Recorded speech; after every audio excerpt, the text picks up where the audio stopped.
माँ माँ के बारे में क्या कहें। माँ तो जन्नत का फूल है, प्यार करना उसका उसूल है। दुनिया की मोहब्बत फिजूल है, माँ की हर दुआ कबूल है। ऐ इंसान माँ को नाराज करना तेरी भूल है, माँ के कदमों की मिट्टी जन्नत की धूल है। आज का पाठ है माता का आंचल। माता का आंचल पाठ में माँ के प्रति अत्यधिक लगाव ना होते हुए भी भोलानाथ माँ के आंचल में ही प्रेम और शांति पाता है। ऐसा क्यों? ऐसा हम सबके साथ होता है। लेखक का लगाव अपने पिता से अधिक था, लेकिन माता से कम। फिर भी जब भी घर लौटते थे, माँ कहाँ है, यही सवाल पूछते थे। और यही सवाल हम सभी के मन में होता है। जब भी हम काम से घर लौटते हैं, कहीं से घूम कर घर लौटते हैं, या स्कूल से, कॉलेज से, जब भी हम घर पहुंचते हैं, हमारा पहला सवाल होता है, माँ कहाँ है। हालांकि पिता का स्नेह और माता की ममता में बहुत अंतर होता है। पिता के स्नेह में जहाँ कठोरता भी शामिल होती है, पिता हमें कभी शैतानी करने पर डांट भी देते हैं, कुछ गलत करने पर फटकार भी पड़ती है। लेकिन माँ की जो ममता है, वो आपको गलती करने पर डांटने के बाद खुद भी दुखी होती है और हमें भी महसूस कराती है कि हमने कुछ गलत किया है। इस तरह का प्यार होता है माँ का। लेखक ने अपने बचपन की सभी यादें इस पाठ में समाहित कर दी हैं, यानी कि शामिल कर दी हैं। इस पाठ के जरिए लेखक हमें बताना चाहते हैं कि एक ग्रामीण इलाके में एक भारतीय बालक कैसे बड़ा होता है, कैसी ग्रामीण संस्कृति कैसी होती है, उनका बचपन कैसा होता है। वर्तमान में, आज की पीढ़ी में, न्यू जनरेशन, नई पीढ़ी किस तरीके से उन सब चीज़ों से वंचित है, उन सब चीज़ों को महसूस नहीं कर पा रही है। वो बचपन की यादें जो लेखक की हैं, वैसी यादें आज की जनरेशन के बच्चे नहीं बना पा रहे।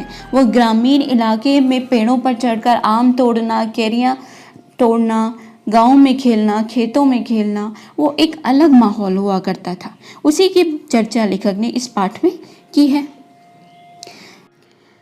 जहाँ लड़कों का संग तहाँ बाजे मृदंग, जहाँ बुढ़ों का संग तहाँ खर्चे का तंग। इसका मतलब है, जहाँ बच्चे होते थे वहाँ मौज की बातें होती थी, मज़े आते थे, एंजॉय करते थे। अपने बच्चों के ग्रुप में, समूह में लेखक बहुत एंजॉय करते थे। लेकिन जहाँ बड़े लोग इकट्ठे होते थे, वहाँ तो हमेशा खर्चे की बातें चलती थी। ठीक है, खर्चे का तंग मतलब वहाँ पर तो खर्चे की बातें होती थी। और जहाँ पे लड़के साथ होते थे, वहाँ मौज की बात होती थी, मज़े करने की बातें होती थी ग्रुप में। लेखक बताते हैं, बचपन से ही अपने पिता से वो एक गहरा रिश्ता रखते थे। लेखक पिताजी को बाबूजी कहते थे। पुराने समय में लोग बैठक में रहा करते थे, जैसे आजकल ड्राइंग रूम होता है, गेस्ट रूम होता है। इसी तरीके से गाँव में अभी भी बैठक नाम से एक रूम होता है, उसका नाम बैठक होता है, जहाँ पर बड़े बूढ़े लोग बैठते हैं और बाहर से कोई भी व्यक्ति जब आता है तो उसको बैठक में बिठाया जाता है। ठीक है, तो लेखक पुराने ज़माने के थे, वो बैठक में रहते थे और पिताजी के साथ वहीं पर रहा करते थे। माता के साथ सिर्फ खाने पीने तक का ही संबंध था। जब भूख लगती थी तो माताजी के पास जाते थे, वरना पिताजी के साथ बैठक में ही रहा करते थे। पिताजी ही उनको सुबह उठाकर नहला धुलाकर तैयार किया करते थे। पिताजी से लेखक का लगाव अधिक था, पिताजी के साथ ज़्यादा एंजॉय करते थे लेखक। पिताजी लेखक को अपने साथ बैठक में ही रखते थे और उन्हें बाहरी दुनिया की सारी समझ सिखाते थे कि किस तरीके से एक मर्द को, घर का जो मुखिया होता है, उसको किस तरीके से बाहर से आने जाने वाले लोगों का स्वागत भी करना होता है, और उसको सारी बाहर की जो चीज़ें हैं, जो भी खर्चा करना है घर में, जो सामान लाना है, जो घर की देखभाल करनी है, उस तरह की चीज़ें बचपन से ही पिताजी लेखक को सिखा रहे थे। पिताजी जब सुबह नहा धोकर तैयार होते थे तो लेखक को भी पूजा में साथ बिठा लिया करते थे। वहीं लेखक को भी ये सब करना पसंद था। लेखक को माथे पर तिलक लगाना बहुत ही पसंद था। ऐश यानी कि राख, इसका तिलक, उसको भभूत भी कहते हैं। उसका मतलब होता है राख। जलने के बाद जब कोई जलने के बाद जो वस्तु बचती है उसे राख कहते हैं, जिसका टीका भी लगाया जाता है। तो ये टीका लगाने का बहुत ही ज़्यादा शौक था लेखक को। पिताजी से ये टीका हर दिन लगाया करते थे। बच्चों, इस पाठ में ग्रामीण जीवन की भी झलक देखने को मिलती है। गाँव में लोग किस तरीके से रहते हैं, महिलाएं घर का काम करती हैं, चौका देखती हैं यानी कि रसोई का काम करती हैं, घर की साफ़ सफाई रखते हैं, और पुरुष घर के सारे बाहरी काम करते हैं और अक्सर बैठक जो रूम होता है, ये जो कमरा होता है, उसमें रहते हैं।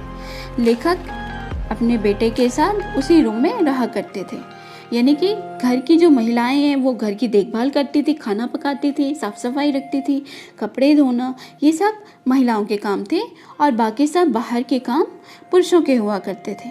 और गांव में लोग, छोटे बच्चे किस तरीके से अपने ग्रुप में शामिल होते हैं, खेतों में खेलते हैं, पेड़ों पर चढ़ते हैं, फल फूल तोड़ते हैं, उस तरीके का माहौल इस पाठ में लेखक ने अपने बचपन के दिन बताए हैं। इस पाठ में लेखक के पिताजी लेखक को प्यार से भोलानाथ कहकर पुकारते थे। असल में उनका नाम था तारकेश्वर नाथ और लेखक पिताजी को बाबूजी कहा करते थे। जब बाबूजी रामायण का पाठ करते तब लेखक उनके आसपास बगल में यानी कि साइड में बैठे आईने में अपना मुंह निहारा करते थे। तो ये बच्चों, जो छोटे बच्चे होते हैं ना, 2, 3, 4 साल की उम्र जिनकी होती है, तो 2 से 4 साल के जो बच्चे होते हैं वो अक्सर अपनी पहचान को देखना चाहते हैं, इसलिए वो शीशे में अपने आप को देखते हैं। यानी कि ये बचपन की हरकतें हैं, बचपन की शैतानियाँ हैं जो सभी बच्चे करते हैं। और अपने बच्चे की इस नादानी को देखकर लेखक के पिताजी मुस्कुरा दिया करते थे और फिर लेखक शर्माकर आईना नीचे रख देते थे। पिताजी पूजा पाठ करने के बाद अपने रजिस्टर में, अपने बही खाते में, बही खाते का मतलब होता है जिसमें आप हिसाब किताब लिखते हैं। पुराने ज़माने में जब कंप्यूटर मोबाइल नहीं होता था तो लोग कॉपी या रजिस्टर में अपना हिसाब किताब लिखते थे। लेखक के पिताजी राम नाम लिखा करते थे अपने बही खाते में, अपने रजिस्टर में, और पाठ करने के बाद पोथी के साथ बांध कर रख देते। पोथी यानी कि जो भी लिखाई पढ़ाई का जो भी उनका रजिस्टर था, उनका संग्रह बहुत सारे इकट्ठे करके रख देते थे। उसके बाद बहुत सारी 500, लगभग 500 पर्चियों पर छोटे छोटे टुकड़े कागज के, उन पर राम नाम लिखते और आटे की गोलियों में लपेटकर उन गोलियों को लेकर गंगा की ओर चल पड़ते थे। ये गोलियां किस लिए बनाई गई थी? लेखक के पिताजी अक्सर गंगा नदी के किनारे जाया करते थे और मछलियों को वो खाना खिलाया करते थे और लेखक को भी वो अपने साथ ले जाते थे। एक छोटे नन्हे बच्चे की तरह लेखक भी अपने पिताजी के कंधों पर विराजमान यानी कि कंधों पर बैठे रहते थे और मज़े करते थे। और गंगा नदी के पास जाकर वो गंगा नदी में आटे की राम नाम लिखी इन पर्चियों को मछलियों के चारा बनाकर खिला देते थे। कभी कभी बाबूजी, जैसे छोटे बच्चों के साथ पिताजी माताजी अक्सर खेलना चाहते हैं, एंजॉय करना चाहते हैं बच्चों के साथ, वो एक अलग तरह का माहौल होता है।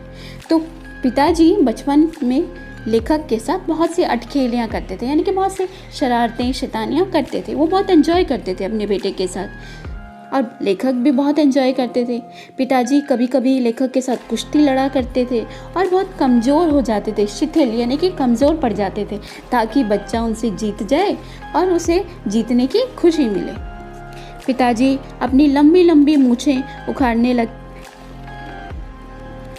लेखक पिताजी की लंबी मूछें उखाड़ने लगते थे और पिताजी इस पर हंसते रहते थे और फिर अपने लेखक को पिताजी प्यार से चूम लेते थे। इस तरह एक खट्टा मीठा रिश्ता था उनका पिताजी और लेखक के बीच में। एक बहुत ही अनोखा सा, बहुत ही प्यारा सा, बहुत अच्छा रिलेशन शेयर करते थे वो।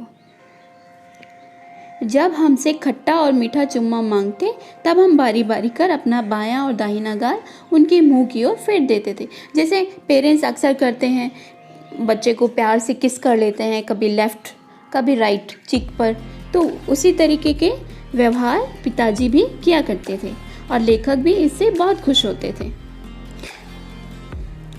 पिताजी के साथ हंसते हंसते जब वे घर आते तो चौके पर खाने बैठते थे। बच्चों, चौके का अर्थ होता है एक तरह का छोटा टेबल। पुराने ज़माने में डाइनिंग टेबल नहीं हुआ करते थे, तब लोग नीचे ज़मीन पर ही बैठकर खाना खाते थे और एक छोटा टेबल होता था, उस पर रखकर खाना खाया जाता था। उस पर खाना रखा जाता था और ज़मीन पर बैठकर लोग खाना खाते थे। उसे चौकी कहते हैं।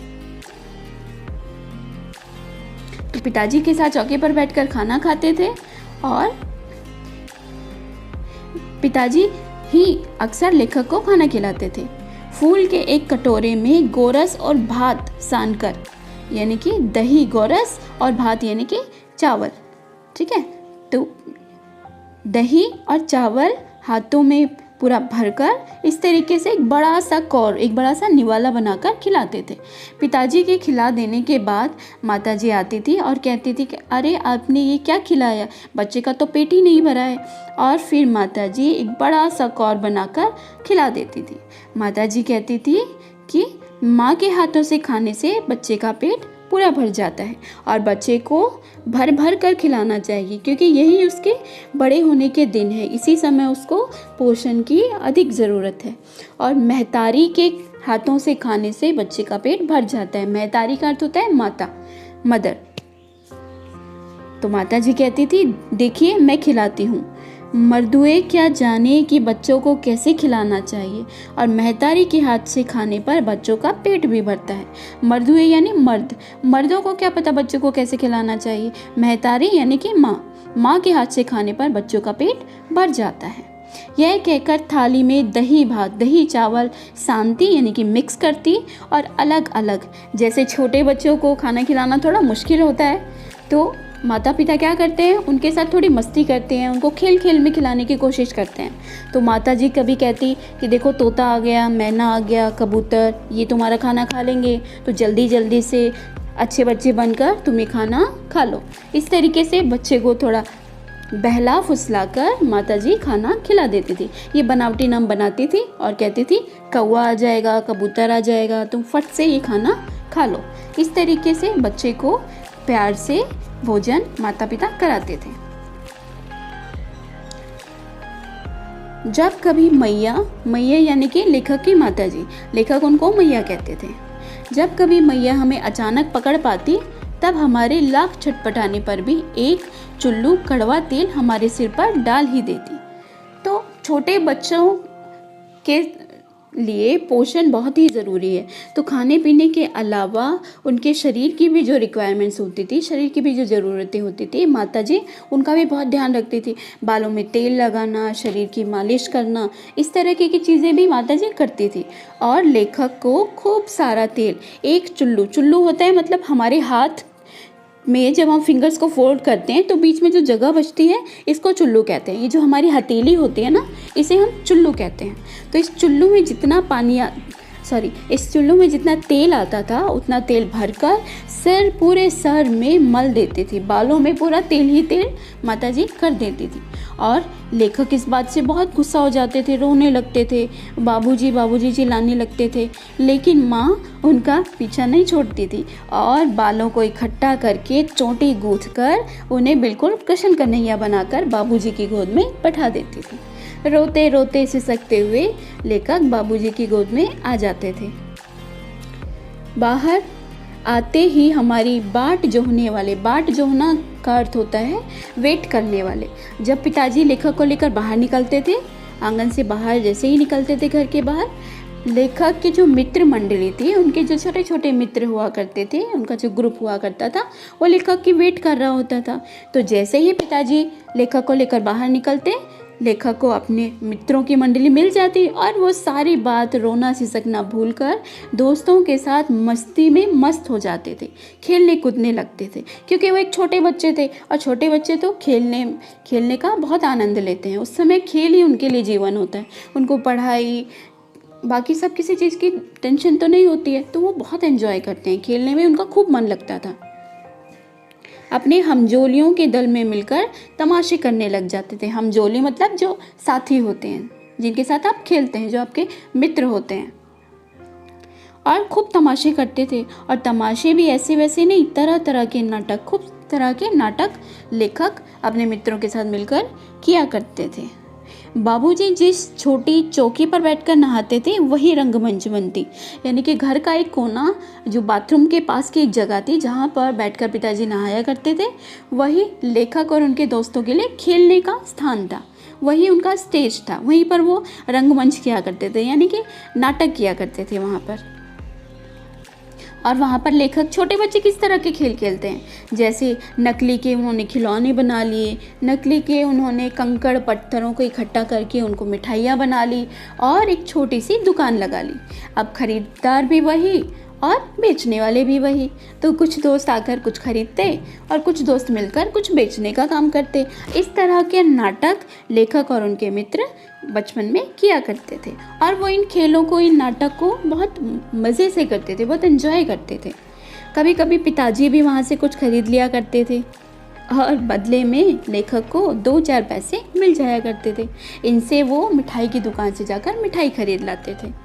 थोड़ी देर में मिठाई की दुकान बढ़ाकर वे लोग घरौंदा बनाते और जब इस खेल से वो लोग बोर हो जाते, थक जाते, तब वो कोई नया खेल शुरू कर देते थे। अब मिठाई की दुकान बढ़ाने का अर्थ होता है बंद करना। जिसे हमारे हिंदी में कहावत है कि दुकान को बढ़ाना है, दुकान को हम कभी भी बंद नहीं करते। बंद करने का मतलब है कि वो बंद हो गई है, अब दोबारा उसमें काम नहीं होगा। इसलिए हिंदी भाषा में ये कहा जाता है कि दुकान बढ़ा दो, यानी कि दुकान को आज के लिए समाप्त करो, कल हम इसको फिर से चलाएंगे, तो इसे कहते हैं दुकान बढ़ाना। धूल की मेड़ दीवार की बनती और तिनकों का छप्पर। आसपास में जो भी छोटी मोटी चीज़ें, घर में जो भी छोटी मोटी चीज़ें मिलती थी, उन्हीं का इस्तेमाल करके घरौंदा यानी कि घर, एक नकली घर, मिट्टी का घर बना लेते थे। माचिस की जो तिल्लियाँ होती हैं उनसे दीवार बना ली। दिया सलाई की पेटियों, उसका जो कवर होता है, दिया सलाई मतलब माचिस, तो माचिस का जो कवर होता है उससे दरवाजे बना लिए। तिल्लियों से दीवारें बना ली। जो तिनके होते हैं, जो माचिस की तिल्लियाँ होती है, उनसे छप्पर यानी छत, उनसे छत बना लिए। इस तरीके से लेखक और उनके मित्र छोटी छोटी चीज़ों से जो घर में ही मिलती हैं, जिनको आपको कहीं खरीदना नहीं है, घर में ही जो जो चीज़ें मिलती थी उन्हीं को इकट्ठा करके वो घरौंदे यानी कि नकली मिट्टी के घर बना लेते थे। और वहाँ पर जो भी सामान उनको मिलता था सब उठाकर वो एंजॉय। कभी कभी लेखक और उनके मित्र जुलूस निकालते थे। जुलूस यानी बहुत सारे लोग इकट्ठे होकर किसी चीज़ का विरोध कर रहे हैं, तो बहुत सारे लोग जब इकट्ठे होकर इस तरीके का कोई प्रदर्शन करते हैं उसे जुलूस कहते हैं। कनस्तर यानी कि पुराने ज़माने में जो बहुत सारा सामान लाने के लिए स्टील या इस तरह की कोई वस्तु होती थी जिसमें बहुत सारा सामान, तेल या घी, इस तरह की चीज़ें लाई जाती थी, तो कनस्तर कहते थे। तो कनस्तर को तंबूरा बना लेते थे, यानी कि बजाने के लिए म्यूज़िक के लिए उसको यंत्र बना लेते थे। और अमोले का अर्थ होता है आम का उगता हुआ पौधा, उसको घिसकर शहनाई बजाई जाती थी। टूटी चूहेदानी की पालकी बनती थी, टूटी यानी कि नल। और हम समधी बनकर, समधी यानी कि जब दो परिवारों में शादी या रिश्ता तय होता है तो दोनों परिवार एक दूसरे के समधी होते हैं, तो इसी तरह लेखक समधी बनकर बकरे पर चढ़ देते थे। चबूतरे यानी छत का एक कोना, वहाँ के एक कोने से चलकर बारात दूसरे कोने में जाकर दरवाजे लगती थी, यानी कि दरवाजे पर पहुँच जाती थी। फिर बारात का स्वागत किया जाता था। इस तरह की जो शैतानियाँ हैं, इस तरह के जो रंगमंच हैं, नाटक हैं, ये लेखक और उनके मित्र अक्सर मिलकर किया करते थे। बच्चों, कहने का मतलब यहाँ पर यह है कि लेखक ये बताना चाहते हैं कि हमें कोई ख़ास वस्तुओं की ज़रूरत नहीं थी बचपन में खेलने के लिए। हमें सिर्फ दोस्तों का साथ होता था और हम किसी भी चीज़ से कुछ भी म्यूज़िक बना लेते थे, कोई भी नाटक कर लेते थे। हमें बहुत सारी चीज़ों की ज़रूरत नहीं होती थी। जैसे वर्तमान में बच्चों को गेम्स के लिए मोबाइल चाहिए, पबजी खेलते हैं या और अन्य तरह के इलेक्ट्रॉनिक्स मीडिया के माध्यम से गेम्स खेलते हैं, लेकिन लेखक के बचपन में सिर्फ उनके मित्र संग होते थे और वो किसी भी वस्तु से कोई भी नाटक, कोई भी गेम बना लेते थे। घर में जो चीज़ मिलती थी उसी को अपना खेल बना लेते थे। तो इस तरह का बचपन था लेखक का। कभी कभी आम की फसल में खूब आंधी आ जाती थी। एक दिन ज़बरदस्त आंधी और बारिश आई, मूसलाधार बारिश का अर्थ होता है बहुत ज़्यादा गहरी बारिश होना। पेड़ों की जड़ों से लेखक चिपक गए। लेखक और उनके मित्र खेतों में खेल रहे थे। अचानक से बहुत ज़ोरों से आंधी आई और फिर मूसलाधार बारिश होने लगी, ज़ोरों की बारिश होने लगी। तो लेखक और उनके मित्रों ने छुपने के लिए कौन सी जगह ढूंढी? एक पेड़ के किनारे वो छिप गए। अब पेड़ के किनारे जब वो छिपे हुए थे तो बिच्छू, वहाँ पर एक बिच्छू उनको नज़र आया और इस बिच्छू से डरकर सब भागे। कोई गिरा, कोई उठा, किसी को चोट लगी, कोई दौड़ रहा है, किसी के दांत टूटे। इस तरह की हरकतें उस समय हुई जब सभी लोग डरकर भागने लगे। तभी तिवारी जी ने उन बच्चों को देख लिया और खेत में देख लिया और खेत से उनको खदेड़ दिया, यानी कि भगा दिया। सभी बच्चे सीधे से दौड़कर पाठशाला पहुँचे। गुरुजी के सिपाही हम पर, यानी कि लेखक और उनके मित्रों पर टूट पड़े। गुरुजी को तिवारी जी से शिकायत मिली कि इन बच्चों ने खेत में मेरा बहुत नुकसान किया है। ठीक है, तो गुरुजी नाराज़ हुए और इंतज़ार करने लगे कि जैसे ही बच्चे पाठशाला पहुंचेंगे। गुरुजी ने पिताजी को बुलवाया। पिताजी को देखते ही लेखक सिसकाने लगे, यानी कि धीरे धीरे करके रोने लगे। और बच्चे को इस तरह रोते देखकर पिताजी के दिल में दया भाव आ गया। और क्योंकि लेखक अभी बहुत छोटे ही थे, ज़्यादा उम्र के नहीं थे, और पिताजी को उनसे बहुत प्रेम भी था। पिताजी ने उन्हें उठाया, गले लगाया और पिताजी ने गुरु से विनती करके कहा कि मैं इसे घर वापस ले जाऊं। इस तरह पिताजी के द्वारा बचाए जाने पर लेखक खुश हुए। रास्ते में मिले दोस्तों को देखकर लेखक चुप हो गए। जैसे हमेशा जब भी उनको अपने दोस्त मिलते थे वो सारी बातें भूल जाते थे, रोना भूल जाते थे और दोस्तों के साथ मस्त हो जाते थे। तो पिताजी के साथ जब जा रहे थे तब रो रहे थे, लेकिन जैसे ही रास्ते में दोस्त मिले उनको देखकर वो रोना भूल गए, चुप हो गए और दोस्तों के साथ हो लिए। फिर से मस्ती करने के लिए वो निकल पड़े। खेतों में पहुँचे, वहाँ लोग बच्चों की शैतानियों को देख रहे थे और कह रहे थे, राम जी की चिड़िया, राम जी का खेत, खा लो चिड़िया भर भर पेट। इस तरह की बातें लेखक और उनके मित्र कह रहे थे चिड़िया को कि चिड़िया तुम यहाँ पर पेट भर भर कर खा लो। लोग बच्चों की शैतानी को देख रहे थे और लेखक व उनके दोस्त आगे बढ़ चले। लेखक और उनके दोस्तों को हमेशा ही कुछ ना कुछ शैतानी सूझती रहती थी, हमेशा कुछ मस्ती करते रहते थे। अब उन्हें चूहों का एक बिल दिखा तो उन सब ने योजना बनाई कि इस चूहे के बिल को छेड़ा जाए। तो सभी ने चूहे के बिल को छेड़ा, लेकिन उन्हें यह पता नहीं था कि ये चूहे का बिल नहीं बल्कि सांप का बिल है। अब सांप के बिल में हाथ डालने से सांप के द्वारा डसने का डर था और जैसे ही उस बिल से सांप निकला सभी के होश उड़ गए। बेतहाशा सब भागे, गिरते पड़ते, किसी के शर्ट के बटन टूट गए, कोई लहूलुहान हो गया, किसी के सर में चोट लगी, किसी के पैरों में कांटे लगे। इस तरह सभी मित्र दौड़ते दौड़ते घर की ओर पहुंचने लगे। दौड़ते हुए लेखक भी घर पहुंचे। पिताजी बैठक में हुक्का पी रहे थे। बच्चों, हुक्का क्या होता है? आज भी वर्तमान में भी ग्रामीण इलाकों में लोग हुक्का पीते हैं। ये एक तरह से धूम्रपान का ही एक तरीका है। जिस तरीके से सिगरेट होती है उसी तरीके से हुक्का होता है, बस सिगरेट अलग तरह की होती है और हुक्का एक अलग तरह का होता है। तो पिताजी बैठक में हुक्का पी रहे थे। भागते हुए लेखक सीधे पिताजी के पास भी नहीं रुके, सीधे माँ की गोद में जाकर छिप गए। मैया मैया कहते हुए रोने लगे, सिसकने लगे। मैया, माताजी क्या कर रही थी? कंकड़ बीन रही थी, चावल में से कंकड़ निकाल रही थी। माँ बच्चे की ऐसी हालत देखकर बहुत परेशान हो गई और माताजी भी रोने लगी, पूछने लगी क्या हुआ क्या हुआ, क्यों रोए।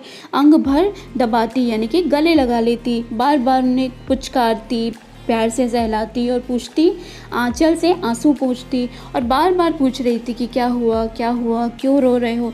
लेकिन लेखक बस सुबक रहे थे, यानी कि वो कुछ थोड़ा थोड़ा बोल पा रहे थे। सांप बोलने का प्रयास कर रहे थे, लेकिन सांप बोल नहीं पा रहे थे। वो इतना घबरा गए थे क्योंकि छोटे बच्चे थे वो उस समय। और पूरे घर में तहलका मच गया, पूरे घर में शोर मच गया। बच्चे को परेशान रोता हुआ देखकर माँ और पिताजी दोनों ही परेशान थे। बच्चा कांप रहा था, फिर भी माँ की गोद में ही था। पिताजी जब लेने आए तो पिताजी की गोद में नहीं गए, माता के साथ चिपके रहे। पिताजी बच्चे को गोद लेना चाहते थे, लेखक को गोद लेना चाहते थे, क्योंकि पिताजी भी परेशान हो रहे थे कि बच्चा रो रहा है, क्या हुआ है, सुबक रहा है, सदमे में है, इस तरीके से परेशान थे पिताजी भी। लेकिन लेखक ने माँ की गोद नहीं छोड़ी। लेखक काँप रहे थे, माताजी भी परेशान थी, माँ का दिल दुखी था, पिताजी भी दुखी थे, लेकिन लेखक ने मैया की गोद ना छोड़ी। लेखक माँ की गोद की सुरक्षा चाहते थे। तो बच्चों, इस पाठ से हमें यह भी सीख मिलती है कि भले ही लेखक को पिताजी से बहुत ही स्नेह था, बहुत लगाव था, बहुत प्रेम भी था, लेकिन जब भी लेखक को चोट लगती थी, वो दुखी होते थे, परेशान होते थे, वे हमेशा माँ की गोद में ही स्नेह पाते थे। माँ की गोद में जो सुरक्षा का भाव उन्हें मिलता था, वह पिताजी के पास होने पर भी नहीं मिलता था। तो लेखक, इसी के कारण लेखक ने पाठ का नाम भी रखा है माता का आंचल, कि माँ के आंचल में जो सुरक्षा, जो प्रेम, जो भावना दिखती है, वह पिताजी के स्नेह में नहीं दिखती। तो बच्चों, यह था आज का पाठ माता का आंचल, किताब कृतिका से। यदि आपको कोई डाउट हो, कोई क्वेश्चन हो, तो आप कमेंट बॉक्स में लिख सकते हैं। आज के लिए बस इतना ही। धन्यवाद।